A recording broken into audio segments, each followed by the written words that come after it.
going on, people? What is going on? Woke up alive again today. I don't know why I always say that. Probably because I'm always surprised I do. I can't believe I'm still alive. To be honest, I cannot believe I'm still alive for real. Every day it kind of freaks me out I've made it this far. I mean, that's probably another reason why I don't waste a minute. I don't waste a minute ever. I realize we're running out of them. Very aware of that. Now, what am I going to do? I'm going to dive into some of Bobbie's emails today. I got a lot to do as usual, but I'm going to dive into more of Bobbie's research that's been generously shared with all of us. Now my brain goes blank again, right? I'm going to do that. I was going to answer some questions today. Forgot them. I can start writing shit down, right? Am I at that age? I'm finally at that age. I got to start writing shit down. Or maybe I started doing that a few years ago, maybe. I got to go to the post office. Apparently, the trail cameras arrived from that trail camera manufacturer that I decided on my own before they even got a hold of me. Hands down, the best frickin' trail camera I've ever used, and half the price of the ones that I've previously been using for years, which I threw away. Oh man, I don't even want to admit how many of those $225 trail cameras I tossed last year. And they only made it 2 years, I think. Anyway, not that I needed the trail cameras to be sent to me in the mail, but I needed those cameras to land here to make sure that they're pulling their end of the deal, right? And then I'm going to share that trail camera with you guys. I guess they wanted me to do whatever your typical sponsorship shit people do. They do an unpackaging and a review of the product. Screw that. I've already used it. I'm just going to show you the videos that I captured using that camera. I'll show you the camera. But I'm going to show you what I already caught on the camera last year. And the proof's in the pudding, right? I got no problems. This will be the first time ever I actually promote somebody's shit. And they've given me a code to use to give to all you guys to get a good deal on it and everything. Crazy, right? So I'm going to do that today. I got to go to the post office, pick that shit up. And then a handful of people have been asking me about the skulls behind me. I think we've gone through this before in the past, haven't we? I mean, I've got a shit pile of skulls that I've saved over the years. And I'll show you real quick, all right, you guys? So this is a great big old cougar. I don't know how many years ago this was. A lot. 20 years ago or something. Not even 20, maybe 15 years ago or something. This guy was prowling around where my baby horse was. And he was, look at him, look at his teeth. His teeth are worn right off. See those the fangs? Fangs, canines. Look, he is older than dirt. And he had right? Where was that? Anyways, that chunk right there and that are holes in his skull from another large cat sometime in his life. And when I had my taxidermist friend clean the skull off, the tip of the other cat's canine was embedded in his skull, grown over. Man, just because that's your classic kill signature mark from cats is the bite to the skull, believe it or not, from these big cats. So that's what that is.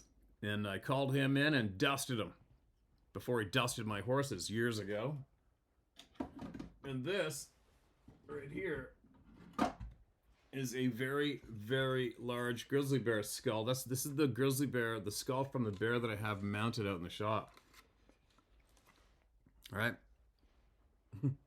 How to do that? Easily. Put your head in his mouth and pop it like a frickin' pimple, right? And this guy, he was about to die of natural causes too. If you look right here, yeah, right there, all that skull is rotting off naturally. And my veterinarian buddy said that was the beginning of his demise. That was going to kill him. He said it was eating his bone away. And then that's just some stupid red, I haven't got to wash it off, red paint. I used this as a Halloween display a few years ago and had blood on it. Fake blood. But that's what that is. All right? And this is a massive black bear. Huge black bear. Very large black bear. Grizzly bear sized black bear. I harvested this guy a long time ago as well. So that's what those are, right? And this one, I already showed this one. You guys, I found this on the river. It's an otter. Look at that, an otter skull. And I found him on the river while Sarah and I were walking that river. And there's that huge pounded trail that went straight back in the forest in the middle of frickin' nowhere. I'm like, huh? And then, and she could hear something paralleling us in the forest all the way down the river. And I didn't hear shit, didn't see nothing. And then she saw all those sticks lined up on the ground perfectly.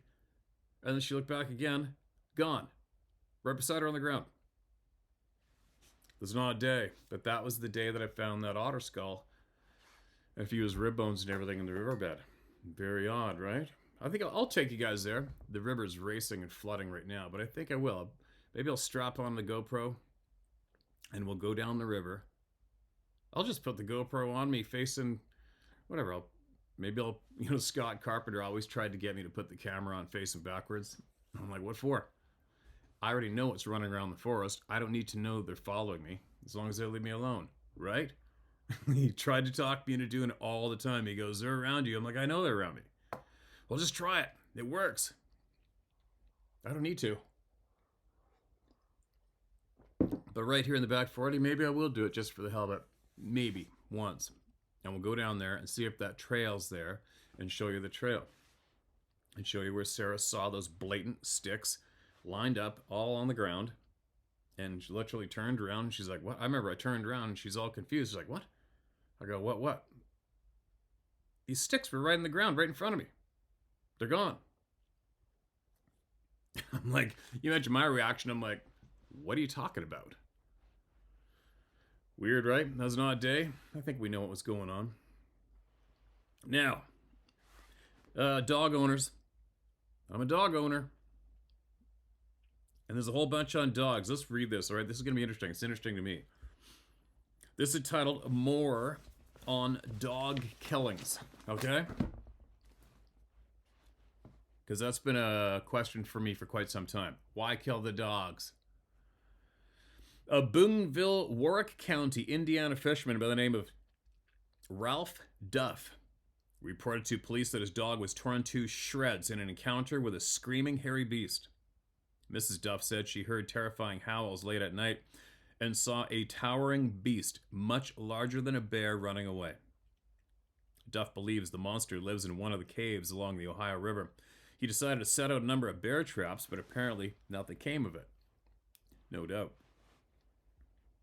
For many years, a story circulated in research about dogs being swung by their heels into trees to quiet them during Bigfoot tracking pursuits. As stories go, these events became embellished to the degree that no one could hardly believe them. If we believed all the accounts that include the dog killings or the unexplained disappearances of dogs, the list would be too long to publish. In an effort to track down the source of the unbelievable story about dogs being bashed up against trees, I found the probable basis for the gruesome, well-worn dog-killing stories in old newspaper files. This one dated October 19th, 1958. It's somewhat grisly. Strangely, Bigfoot attack stories seem to be the most sought-after tales and the most Googled. The Sasquatch dog killing probably speaks to the frustration of Bigfoot. A Bigfoot may feel at being hunted. In this case, during the road construction and bridge building years in Bluff Creek drainage during the 1950s and 60s, the headline, hold on a minute, put this up here. You guys hear me? The headline in the Humboldt Times Standard read, quote, "New Bluff Creek mystery puzzles, Indians. 4 dogs found ripped to pieces." An Indian who works for the Humboldt County Del Norte County line believes he may have discovered signs of Bigfoot.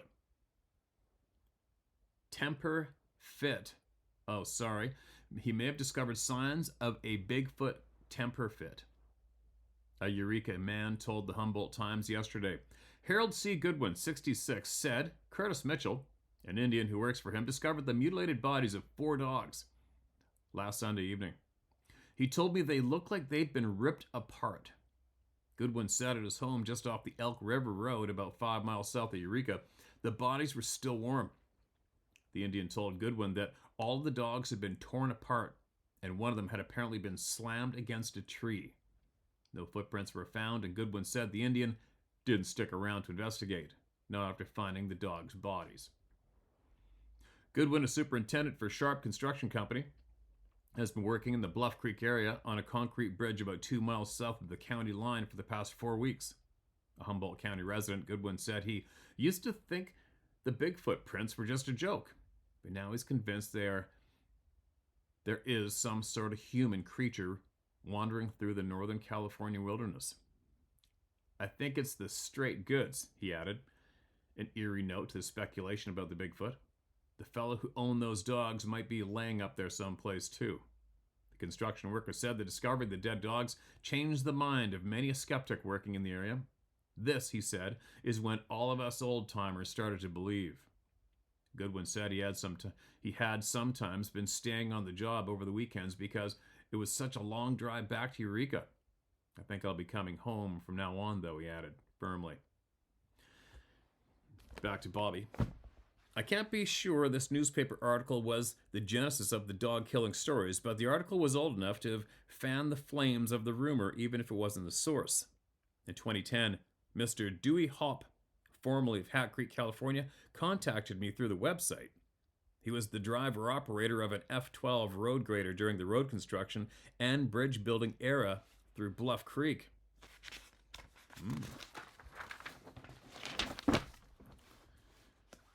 Sorry, hold on.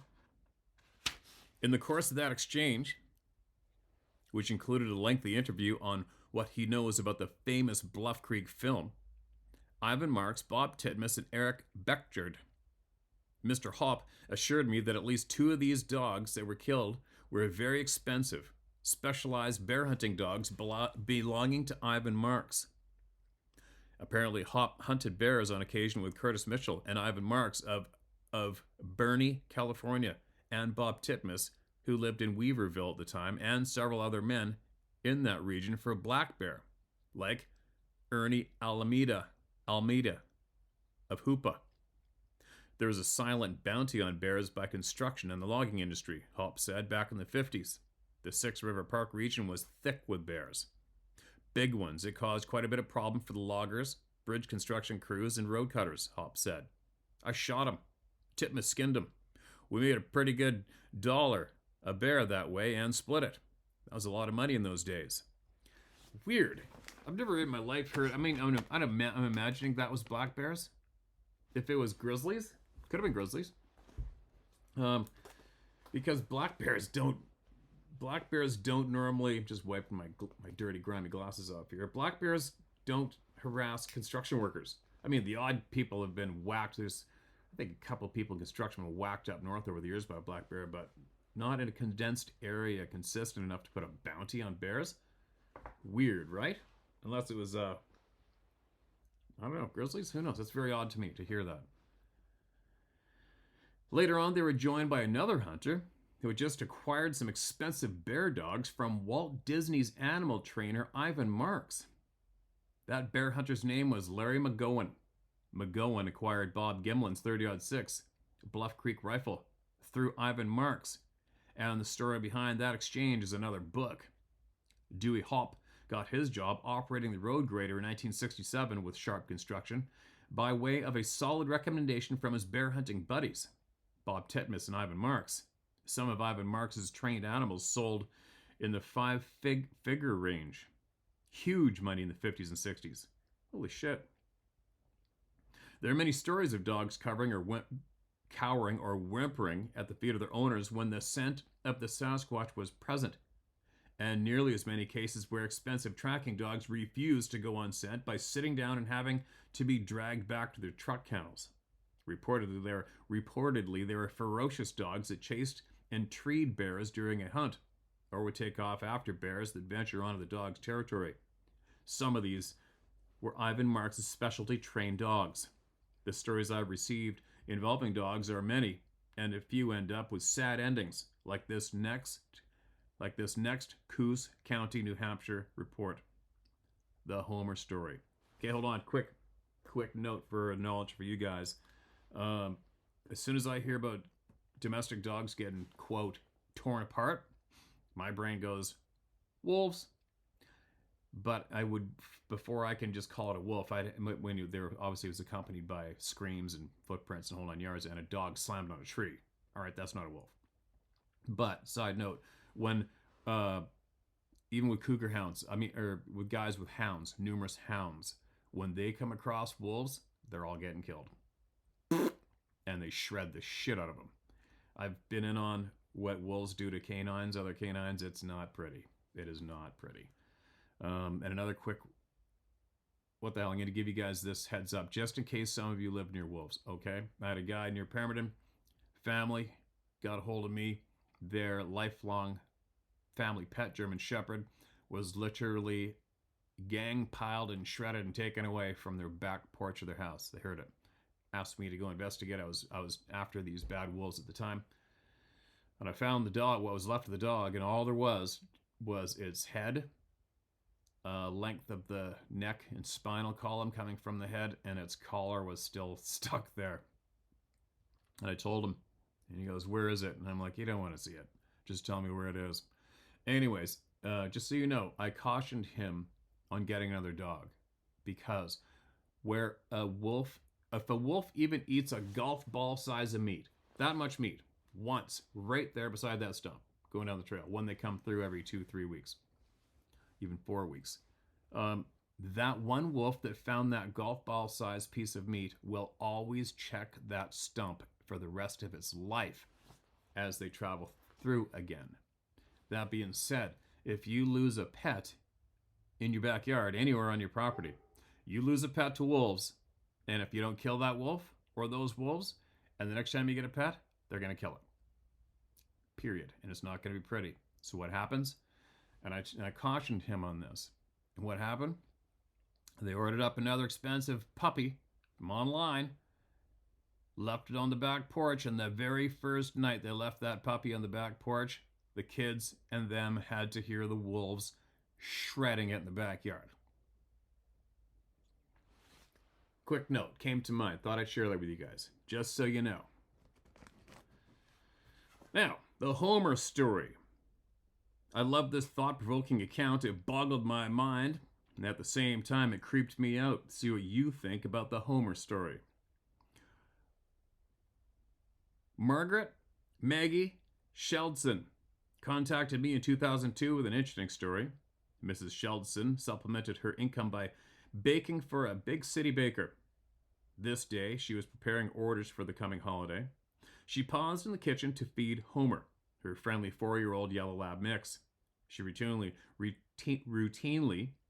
took his prepared meal out to the back porch and called for Homer. This day, however, she called again and again, but no Homer. He was known for chasing the local rabbits, so she went back into the house, then finished in the kitchen for the night. Mrs. Sheldson went again out back, and noting, his untouched meal, she called Homer in again for his evening dog food, scraps, and fresh water. This time she called several times. Homer! But the wayward dog did not come running home as usual. She phoned her nearest neighbor, who lived in a cabin 3 miles to the south, to ask if they had seen Homer. They hadn't. Figuring Homer had come home during the night, Mrs. Sheldson left his evening meal on the back stoop and retired for the night. Sunday morning dawned, and both of the dog's dishes were missing. The baker woman hopped into her vehicle and drove up the road toward the lake to the road's dead end. She hollered out the driver's window for Homer along the way, but no Homer. Pulling up at the dead end in the road, now some 2 miles further from home, she parked, got out of the car, and called for the dog some more. Silence. But now, Mrs. Sheldson, concerned for Homer, Mrs. Shelton's concern for Homer was growing. She crossed the road and headed down the steep pass inline towards the lake, where they often went together to toss a ball so he could chase it. It wasn't like the dog not to wander back home at night. He usually hung around the house occasionally, chasing a rabbit, but he was docile and never this far away from home without his owner. Down at the lake, the witness continued calling Homer quite loudly. She told me she became quite nervous for no apparent reason, and after looking around, headed back up the incline to her car, all the while still calling for Homer. Quote, I became increasingly apprehensive as I reached the road again. I stopped to gather myself and call one more time, but before I could get my breath, I heard a distant voice call Homer's name with all the same intonations I had in my voice. I couldn't believe my ears. Who was calling my dog? I was at this point a few miles from my nearest neighbor, and chills ran up my back and my hair stood on end. Maybe I'm hearing things. So I called out again and listened, and in a few minutes a distant voice called, Homer! Ew. The caller sounded just like me, except it had more of a bass, profundo, than my voice tone, but had similar intonations and rolled the R in Homer's name just like I did. And it scared me because it was no echo I imagined. Someone called my dog, and it sounded just like me. I walked briskly over to the car and called out, Who's there? The voice replied, Homer. Again, with all the same inflections I made in calling my dog. It was the creepiest thing you can imagine. I sat in the car and waited, calling, Hello? Hello? Is anybody there? But the caller never answered. I waited in the car nearly 15 minutes and then left. Hold on.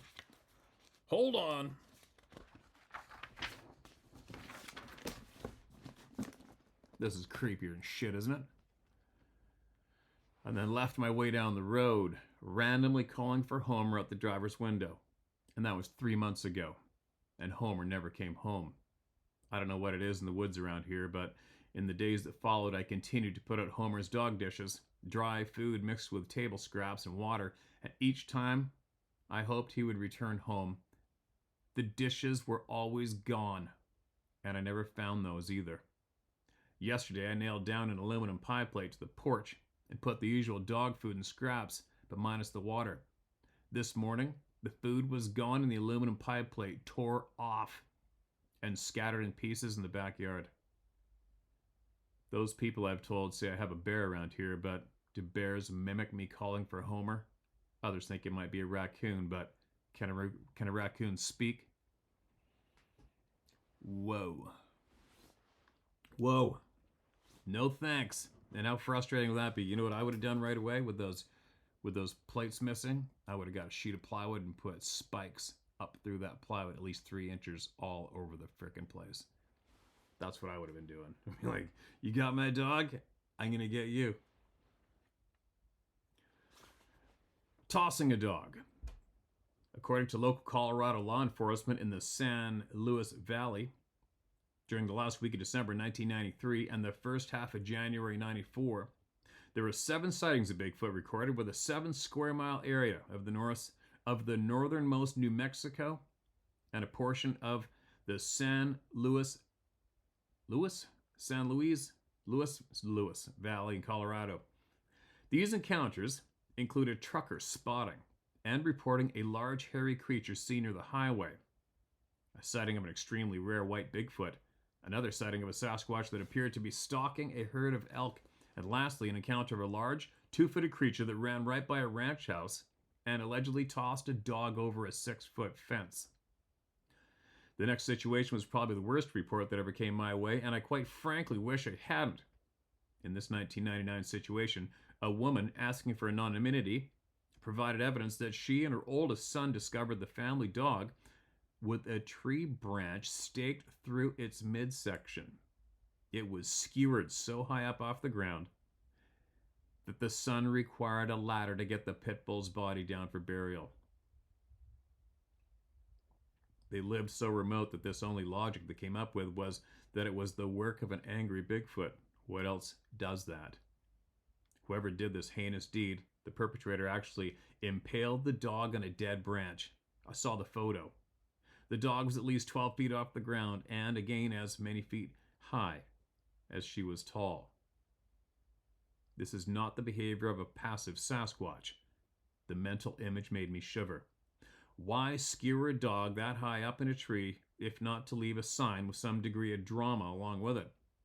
If it was a Sasquatch, I'm not sure why it went to so much trouble unless it was a show of strength and purpose or perhaps just plain anger. I don't have permission to publish the woman's name, state, or photo. It is, suffice to say, it happened in the Midwest, and you would want to see the photo anyway. I kind of would. Well, we've seen enough, haven't we? We've seen enough deer hanging off the side of trees. Had a guy in BC. I got a hold of a photo years ago. A guy in British Columbia showed a beef calf, on top of a snapped off tree, and it looked like it was about 15 feet off the ground. Jessica W. filed a report in which she said she encountered a smallish bear while hiking on Ape Island, British Columbia, Canada.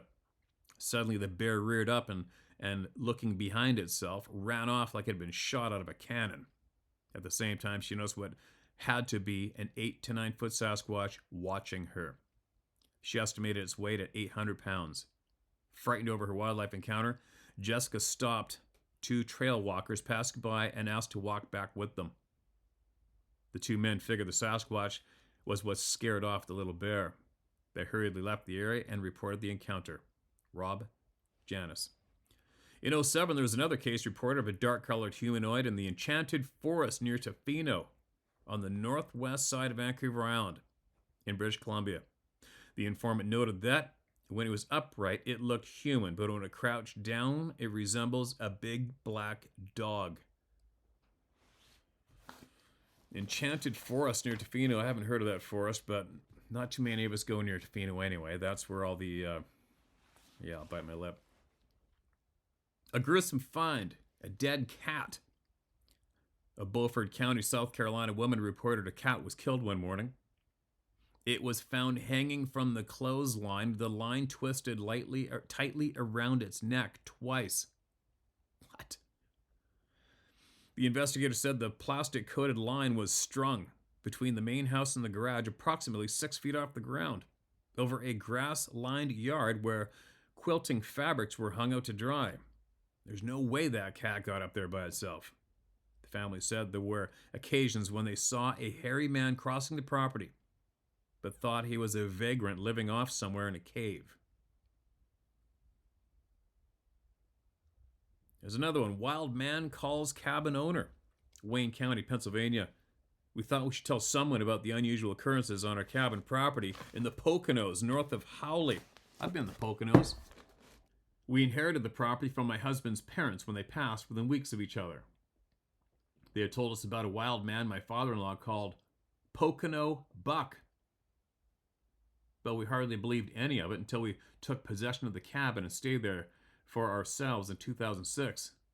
Pops described Buck like a hair-covered wild person, but broader through the chest and shoulders. His arms had no hair, and he told us hair went mostly down the Buck's backside. That's all we knew. Buck did not show himself to us, but we hoped. There's been whistling in the night. I should say that we're the only cabin on this side of the mountain, so we didn't know if it was whistling unless... Hold on. Unless it was Buck. My father-in-law apparently fed Buck for years, but we didn't know what he left out for the creature. What do you feed a wild man? We tried a lot of different vegetables and fruit, but he never took any of it. Then in the summer of 2007, we were sitting on the porch one evening watching the sky, stars and so forth. The crickets were chirping and the frogs were croaking. A really beautiful night. And just as we were about to turn in, we got up and headed toward the screen door where there was a very loud baritone voice that called, "Abram." We were shocked. In the darkness, we never saw what called for Abraham, but we think it was Buck. And by the way, Abraham was my father-in-law's name. Spooky, I know. He'd been dead a year by that time, but must have missed my husband's father as we did, of course. It's now 2008, and we are here again in the Poconos. With a bit of success, we found your advice to feed apples and corn worked. He does take them, and he does take pears. Where we put out the apples, bites were taken, but not eaten whole, and Buck consistently left 2 twigs in the shape of an X, and one time a T. The bites are largemouth size, not raccoon size. We don't know the meaning, but the last time he only took 1 ear of corn and left nothing in the way of stick sign. For several days, nothing was taken, and then we left Buck some summer squash. He showed up and took all 4 of them. He does not show himself to us, and he does not call for Abraham anymore. He only did that once, and we both heard it. You couldn't mistake it. His whistles always come around 2 a.m. in the morning. We'll keep you posted. Mitzi, Pennsylvania, 2008. In 2010, I received an update on this situation in the Poconos. The Sasquatch buck had not been seen since 2009. It just goes on and on and on. On and on and on. You know, it's funny.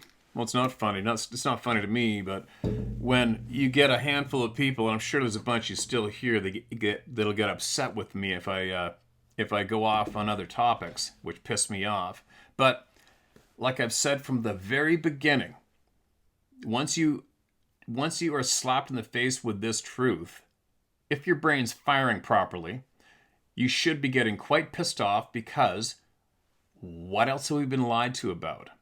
Okay, so now picture me. My brain went straight there, and it has been there, and it hasn't left there. As soon as you see one of these people, you start asking yourself, why the fuck isn't anybody talking about this? How come the kids don't know about this? Why aren't rural communities completely filled in with what we do know? What's really going on? Why not? Then that makes me angry and frustrated. And then I start thinking, okay, what else are they lying to us about? Right? So it'd be kind of, I shouldn't say irresponsible, but it'd be a little bit of a whack job to just concentrate on this one lie. Don't you think? Because everything is connected. Everything. And it is absolutely apparent and obvious and in your face. We are lied to about everything nonstop. We're controlled, we're coerced, we're manipulated. And it's very frustrating if you can actually become truly aware of that. It's very frustrating. Right? So I would think that for me to share other truths, people should be a little freaking thankful. Right? All I'm trying to do is get your brain to kick in a gear and think for yourself and make a difference. Where'd that come from? That little spiel? Because I'm looking at a stack of frickin' people. Look at this. What is there, 2 to 3 experiences per page? Just through what Bobbie discovered over her lifetime? And then all of the tens of thousands of people that have come here to this channel. Stacked out on that stack. Doesn't that make you angry? Like, for real? I'm asking every single one of you, doesn't that frustrate you, like, at this stage of the game? That should royally piss you off. Why wouldn't it? Like, that's, like I said, I'm more amazed at watching human beings bumble through this lifetime. You know, it obviously frustrates me. Like, so, the amount of truth that I look into and keep tabs on daily and nightly is off the frickin' charts, and I've been doing it for years. So for the people who do bitch the odd time about me talking about another topic, you'd probably, if you knew all the shit that I've been following and all the shit that I know, you'd probably be commending me for being able to keep my lips sealed or not going off as best I do. And I don't know why I do that. Do you know what I mean? Because I've said from day one, the amount of shit we're being lied to about is off the frickin' chart. It's very frustrating. You know, and it's weird. It's very frustrating and bizarre for me to watch people. I can probably go around to, I could probably go around my rural community right here, house to house, and tell everybody, hey, just so you know, sometimes these big, large, hairy, human-like beings are right over here. What do you think of that? And how many of them would probably just look at me with a frickin' window licker look on their face? Oh, really? Right? And just right over your head. Now that part right there blows me away, frustrates me. I cannot come up with a reason to explain that reaction from the general public for myself to calm me down about it. I don't get it. Do you know what I mean? I don't know, take me.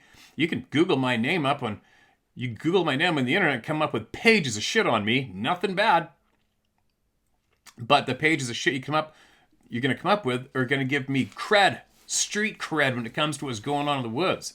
A professional, lifelong big game and ocean guide who's basically grew up in British Columbia in the middle of frickin' nowhere is looking you in the eye with nothing to gain, if everything to lose, and telling you exactly what's really going on out there.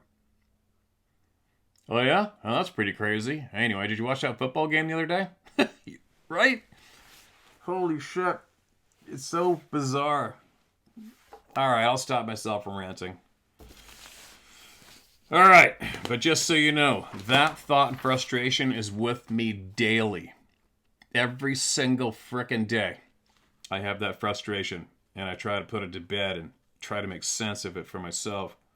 And it's tough. It's tough. At this stage of the game, if you were to implement, I don't know, this is just an outrageous thought. At this stage of the game, if you were to say, make all of the encounters shared on this YouTube channel, if that were to be made mandatory for, say, I don't know, a high school class to watch, just so they have the chance of accepting or not, but at least they're fully informed, how many people in the general public who doesn't even have a clue, might not even ever go in a park, let alone the forest, how would their brains react to hearing all of you? All of you. Every single one of you that came here. How would the general public's minds react to all of your hundreds of thousands of testimonies? Would that be a bizarre thing to watch? Especially if you could get each person to comment on a video of what they thought. What's their reaction to listening to all of you? Right? Imagine what that would be like to be able to put that together and watch. At least then, maybe I could put the mystery to bed of why we're so effed up, on average. Not all of us, but so many of us. Alright, there you go. What's a frickin' video here without me ranting, right? The Tim Peeler encounter. Many of us will not forget North Carolina resident Tim Peeler's 2010 encounter with a Sasquatch standing over his chained-up dog. Peeler's the fellow who rough-talked and poked at the hairy beast with his walking stick. What? The walking stick, of course, was to become known as a get stick. Mr. Peeler rough-talked the Sasquatch, poked at it while urging it up the trail, shouting, "Get on! Get on, go now, get on!" Peeler was insistent in his effort to get the 10-foot giant to leave his terrified dogs alone. What? In retrospect, during the hard-to-get interview in late August 2011, Tim Peeler said he didn't like to talk about that day anymore. But he noted, the mercantile stories in Cassar churn out old knobby t-shirts by the dozens and get sticks, end quote, get sticks, end quote, like the one Tim Peeler used to ward off the 10-foot behemoth that messed with his dogs. I don't have any first-hand accounts where a witness actually saw a Bigfoot eating dogs. But the interest in Peeler's chained-up dog was certainly a unique behavior, Bigfoot behavior, and that it came brazenly right up to the Peeler homestead in broad daylight and checked out his dogs. Cassar is in Cleveland County, North Carolina. It was those authorities Peeler noted saying, "It looked like a giant ape with a man's face, and I was afraid to kill it." Let me read that one more time. Quote, "It looked like a giant ape with a man's face, and I was afraid to kill it." Sasquatch sightings are widespread throughout that region, some of them documented by law enforcement, including Mr. Peeler's account. Peeler's Bigfoot may have been sizing up his dog as an easy meal ticket. It reminded me of a similar story that was written up after a shaggy-haired Bigfoot was seen carrying a dog away under its arm in Louisiana, Pike County, Missouri. Little notice is given.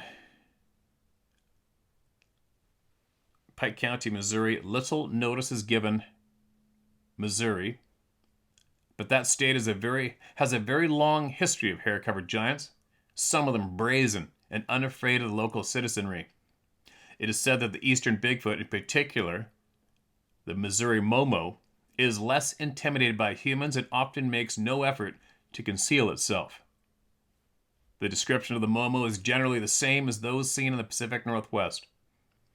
Mr. Peeler's use of the get stick to shoo and poke at the Bigfoot to get him to move away from the dog in daylight hours was noteworthy behavior, and not at all the behavior we've come to expect of the Bigfoot.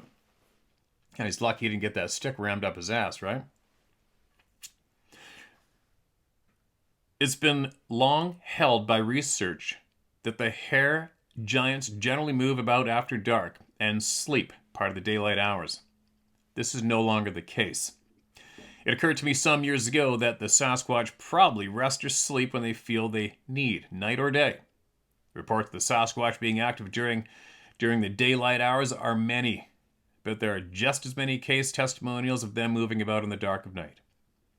It is also held that they bed down at night, some making nests to sleep in, while others have been observed sleeping on the hard ground with no bedding, around lodging piles of stripped timber. Another old report of one sleeping out in the open on a sandbar, which is most unbelievable, but if you understand the location, was nearly 4 to 5 miles into deep forest where people never go. A favorite sleeping place is under or nearby tracks of logs awaiting removal by logging machinery. I'm not sure why that would be the case, but I heard that first from DeHinden, and in various places since his untimely death. I don't know what I'd do. I mean, what would you guys do? Somebody killed if one of these beings killed my horses or my dogs, it would be very, very frustrating for me because I know that it would be almost next to impossible to track the sucker down and blow his head off. Right? Be very, very frustrating that way for me.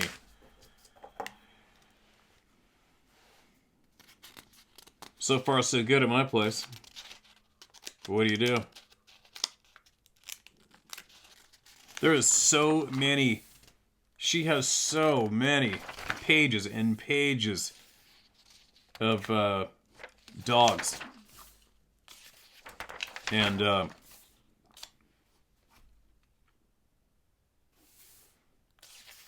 encounters, bad encounters with dogs. She's got pages and pages of it. Okay, I'm gonna read this one more here. All right, one more from Bobbie.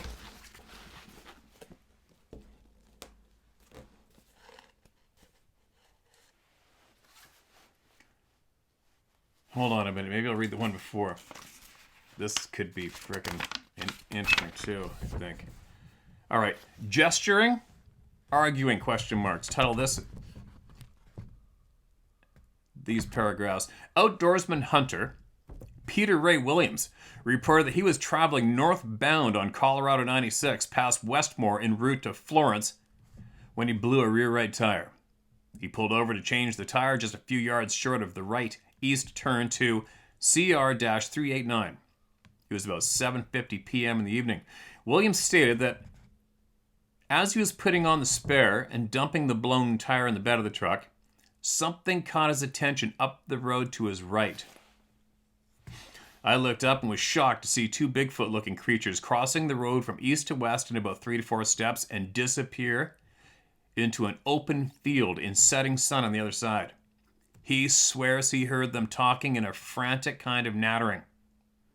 I looked up because I thought what I was hearing was men arguing. Just that quick. They were there walking across the road. I heard these sounds, maybe talking angrily. Then they were gone. Williams figured they were either fleeing the fire line off to the north, the northeast, or were confused or displaced. He described them as black, one taller than the other. The bigger one wasn't looking where it was going, but looking at the other Bigfoot with arms straight down at its sides. and the other one was gesturing. Not wildly, just gesturing with its hands about something. Quote, maybe, he speculated, they were arguing. But they carried on like people do on their merry way. It was really wild seeing my first Bigfoot sighting. I don't know if they were male or female. As fast as my eyes adjusted to seeing them, they were gone. And man, they moved. But they weren't running. We saw a couple of deer cross Road 96 earlier. There was a wildfire burning off in the distance somewhere towards the east. William's stepdaughter, Leslie Ann Marshall, was also witness to the event. But she was inside the cab of the truck caring for a baby. And in a telephone interview, Mrs. Marshall said she thought they were better than 8 feet in height and thought they must both be males. She didn't hear any sounds from them. She was outside the truck, but she did hear Pete yelling at her to look at the big feet crossing the road. I already saw them by the time Dad started yelling at me, she said. I saw them coming, but thought I was seeing things. Yeah, this is not... Sorry. I saw them coming, but thought I was seeing things. Yeah, this is like not a real happening. Who would believe this? They were both big males, and I mean like 2 big dudes. One more. Firefighters report Sioux lookout tracks after fire. Quote, it was mid-July 96 and it was a hot day. It had rained for a few days earlier so that the forest fire was cool enough to respond to action against it. The fire number was Sioux Lookout Fire, number 70, in the forest about 1 mile north of the kilometer 74 signs on the Vermilion River Road, north of Sioux Lookout, Ontario, Canada. Sioux Lookout is a town about 400 kilometers northwest of Thunder Bay, Ontario, and it is visible on most world maps. The sighting was on the north side of a large lake called Lac Seul, S-E-U-L. The logging road turns off the highway 27 miles northwest of Sioux Lookout, and then the road goes straight north. There are signs every kilometer showing the distance. Kilometer 74 is about 2 kilometers before the Root River, which should also show up on a detailed map of the area, obviously posted before Google Maps era. Several of my coworkers and I were patrolling for smudges and looking for smoke and any other burning material that needed to be extinguished when we came across huge footprints in the middle of nowhere. We were all firefighters, which is our summer job. They came across one footprint in the mud that was huge. They took a few pictures of it and even had a tape measure to determine its length. Aaron McGill, November 26, 1996. There wasn't much in the way of detail in the Aaron McGill footprint find, and nothing as it relates to Sasquatch behavior other than tracks were found in the aftermath of what must have been a devastating forest fire. But in 1996, when McGill sent in the notice, research was hungry for any case that mentioned Bigfoot and forest fires, so I mentioned it here for the many questions that came in each fire season. There's a more interesting story that begins with an interest in another forestry fire lookout tower, this time in the Estacada region of Clackamas County, Oregon. The lengthy story was beautifully written by Vanessa Voorhis and published in the Estacada News October 1st, 2008. It is a fairly recent report, and in her words. While hiking along the snowy banks of the Clackamas River late one January afternoon in 1969, Millie Kiggins of Estacada, her husband and their friend Art Schneider, found something that would thrust the Kigginses and the quiet wilderness surrounding Estacada into an international spotlight. We went to look at a Forest Service cabin up above Squaw Lake on the way to Cold Springs, about 20 miles from Estacada, Kiggins said. They were going to sell them if we wanted to look at them. We started out late and we were in about 3 feet of snow. There was a gate and we couldn't get through, so we started to walk. And it took like somebody had already and it looked like somebody had already gotten through because there were tracks in the snow. They noticed the large size of the tracks and their depth, and they were 18 inches deep. She said whatever had made them was heavy, because ours were a couple of inches deep. It had to have been walking on 2 feet, and its stride was 67 inches. The path of the tracks went in a straight line, too straight to be man-made footprints, she said. The hikers followed the imprints for about a quarter of a mile before they realized it was getting late and decided to turn back. Before leaving, Kiggins documented their discovery with a photograph and contacted the U.S. Forest Service. They said it was a snowshoe rabbit. They said it was a snowshoe rabbit. And I have no idea what it was, but if it was a rabbit, it would have to be a big one to make footprints that large.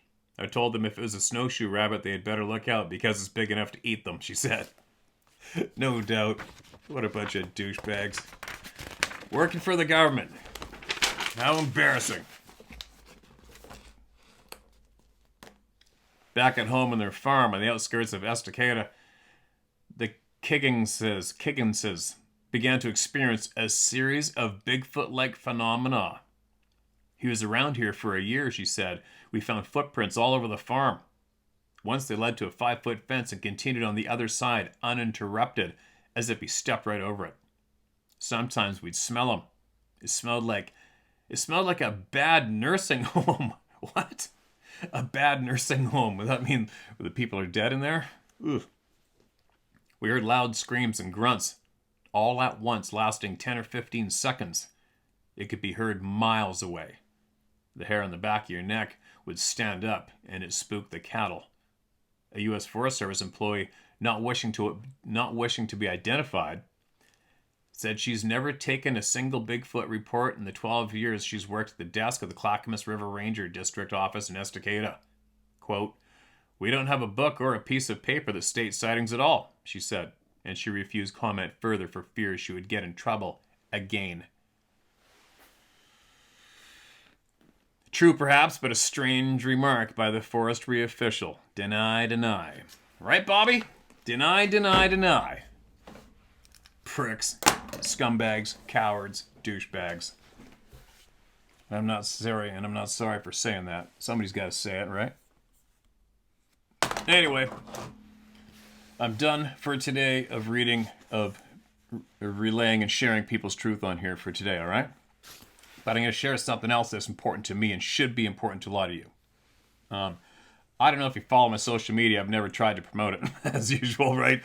But if you do follow my Instagram, what am I on there? I think I'm ProGuide66, I think is the original handle I put on Instagram. Not hard to find. And I couldn't help myself. I made a video in here yesterday and I posted it on there. If you have any curiosity, go look. But I'm currently here in Canada, especially British Columbia.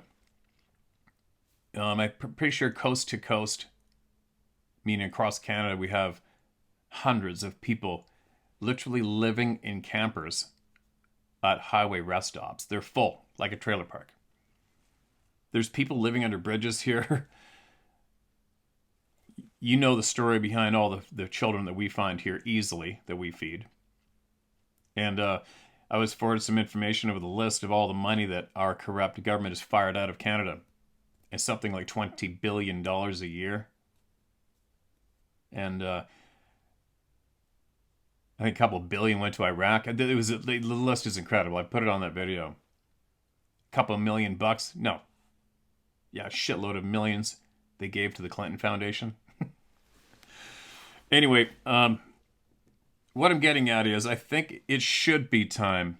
It should be time. And if I could start this and it got speed, I'd be so proud. I think I'm going to try. I'll see what I can do. I'm going to try.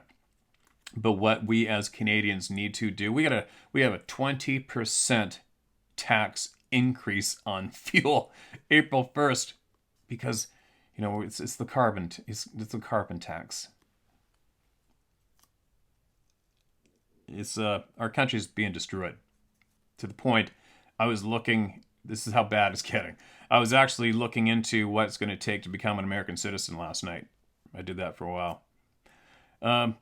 But if if everyone could just stop giving your money to them on the same day and refuse to give them any money, period.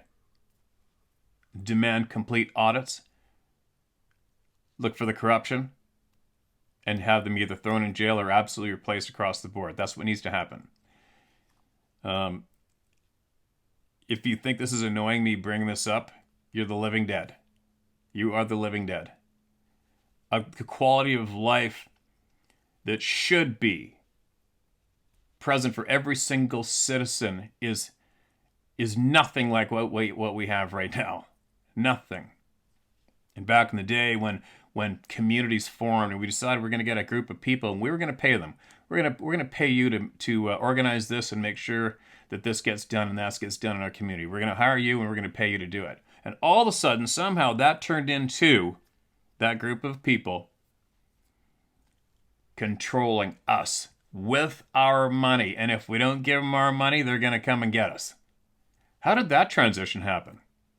Pretty alarming, isn't it?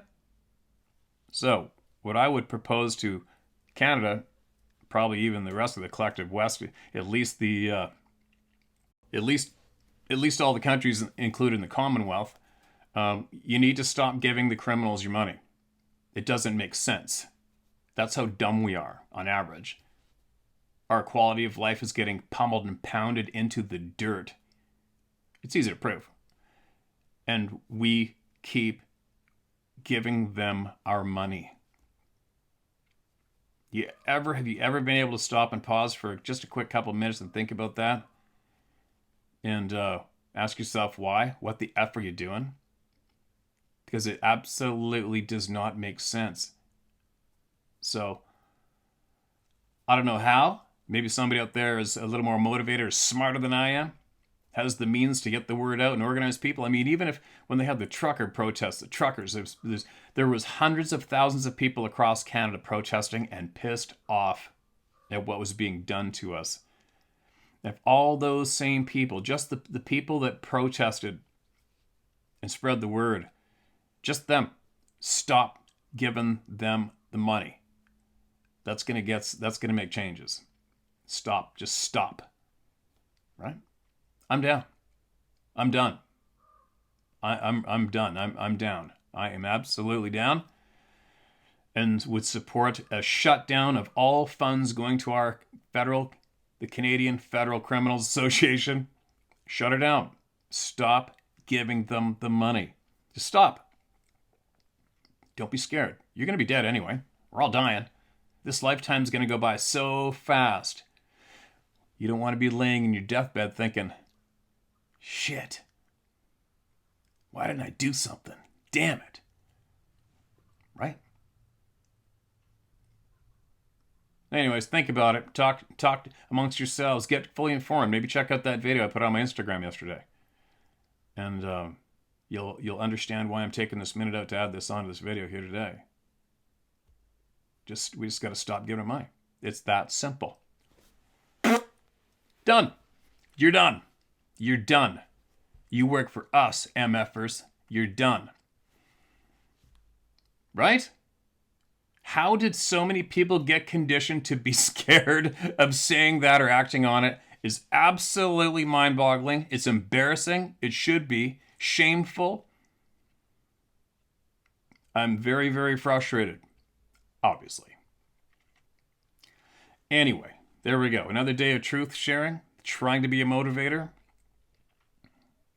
And anybody got any ideas on how to make that move mainstream? Share it with me. I'm all over it. It's time. I'm down. I am 100% down on stopping giving the Federal Criminal Organization of Canada money. All over it. All right? It's moments like these in holding Bobbie's book with how many honest people in those pages is off the frickin' chart. Combined with how many honest people just come here. That is a lot of people realizing the truth, and that's a lot of people realizing we've been absolutely lied to, misled, manipulated. How is still beyond me. I don't I mean, obviously there's some recipes. There's some mainstream recipes out there that the dark sons of bitches were aware of. It's just like training a horse or training an elephant or a dog. There's a method, and it works. It works, right? If they can get a 3 or 4 or 6 ton pachyderm to fall in line when all it has to do is step on your ass, but they fall in line, and it's pretty easy for them to get a bunch of simple human beings to fall in line as well, right? Using that method, a method of training.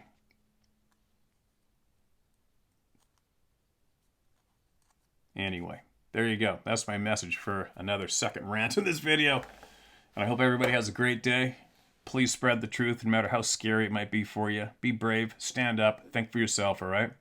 And at the same time, although it's getting harder and harder for the majority of us today, just try to do what you love to do, all right? Make sure you still just do what you love to do. Take a kid with you and do it, all right? Even just for 10 minutes a day, whatever. You have to concentrate on doing what you love to do before you've completely lost everything with this lifetime, all right? I'll be back tomorrow.